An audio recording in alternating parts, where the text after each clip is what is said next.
Sagittarius यानी धनु राशि की, भाई इस समय ना मन को शांत रखना आपके लिए बहुत ज़रूरी है। कारण क्या है? क्योंकि ये ना आपके शनि का ढैया चल रहा है, और शनि का ये जो चतुर्थ स्थान ढैया चल रहा है ना, यानी शनि आपके चौथे घर, आपके मन की शांति वाले घर से गुजर रहे हैं। इसको कंटक शनि भी बोला जाता है। ये ढैया नॉर्मली तो जून 2027 तक चलना है, लेकिन ये जो जुलाई का महीना ना, ये जो फेज इस ढैये का शुरू हुआ है, ये आपके मन को परेशान करने वाला फेज है।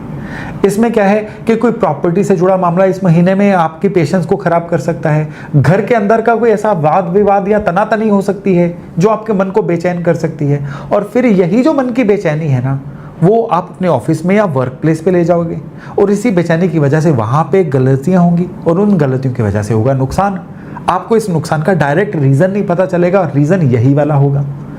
और इससे बड़ी बात भी एक और बता दूँ, आपके राशि के स्वामी हैं जुपिटर, और ये आपके अष्टम भाव में उछो के बैठे हुए हैं आजकल चलते हुए। ये हिस्सा अचानक धन का है, तो अच्छी बात यह है कि इसकी वजह से बीमा, कोई इनहेरिटेंस इशू, बोनस, ग्रेचुटी, किसी फैसले से आने वाला पैसा, रुका हुआ पैसा, वो आपको इस समय में आ सकता है। इवन आप लोग कोई नया astrology, vastu, numerology, occult science सीखने की तरफ जा सकते हो। लेकिन 14 तारीख के बाद जब बृहस्पति अस्त हो जाएंगे तो आपके बृहस्पति की ताकत थोड़ी मध्यम पड़ेगी, इसलिए इन मैटर्स को भी अगर आपने सॉर्ट करना है तो महीने के पहले हाफ में करिए। तो मेरे कहने का भाव है कि घर की टेंशन ऑफिस मत लेके जाइए, ये इस महीने में आपके लिए सबसे बड़ी एडवाइस है।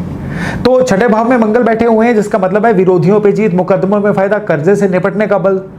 तो जो लड़ाई या कंपटीशन रुका पड़ा है ना, उस पर इस महीने में डट के लग जाइए। बस एक छोटी सी सावधानी कि इस महीने में ना किसी इन्फेक्शन से सावधान रहिए, क्योंकि मंगल यहाँ पे है, इन्फेक्शन से आपके बनते बनते काम बिगड़ सकते हैं। और वर्क फ्रंट पे चूंकि शनि आपके घर वाले हिस्से में है, इसलिए मन बार बार काम, घर की जिम्मेदारियों के बीच खिंचेगा।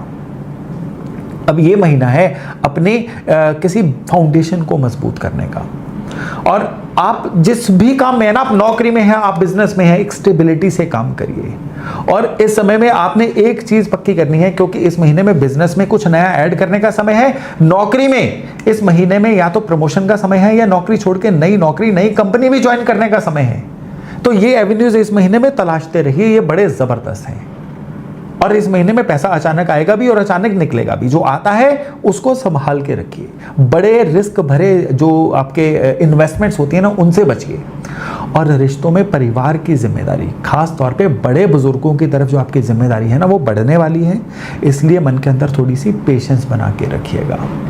और जो भी आपके रिश्ते हैं ना, चाहे आपके लाइफ पार्टनर से, चाहे प्रेमी जनों से, चाहे दोस्तों से, चाहे समाज में, इस समय में ना सबसे गहरी बात क्या है कि आपको ना इन रिश्तों में अपनी जिम्मेदारियां दिखानी है।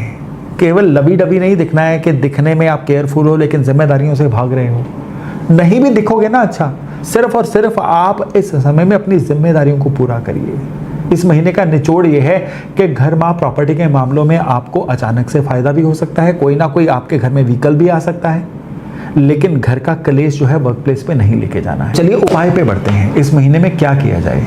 इस महीने में 2 उपाय हैं आपके लिए। पहला है कि हर गुरुवार को किसी मंदिर में या किसी ज़रूरतमंद को पीली चीज़, चाहे जैसे चने की दाल, ये गुड़, हल्दी, केला, ये डोनेट करिए इस महीने में जितने गुरुवार आएंगे। और दूसरा उपाय है इस महीने की अमावस का। अमावस की डेट इस महीने की ढूंढ लीजिएगा, और उस दिन आपने किसी को फ्री फूड देना है, यानी किसी को खाना खिलाइए, किसी गरीब को, भूखे को खाना ज़रूर खिलाइएगा। ये इस महीने की बड़ी ज़बरदस्त रेमेडी है। ये वो रेमेडी है जो आपके घर के कलेशों को भी सही करेगी, आपके धन के फ्लो को भी सही करेगी, और जैसा मैंने बोला ना, काम कारोबार में नई एक्सपेंशन दिख रही है, वो भी इस महीने में पूरी तरह से आपकी फेवर में आएगी।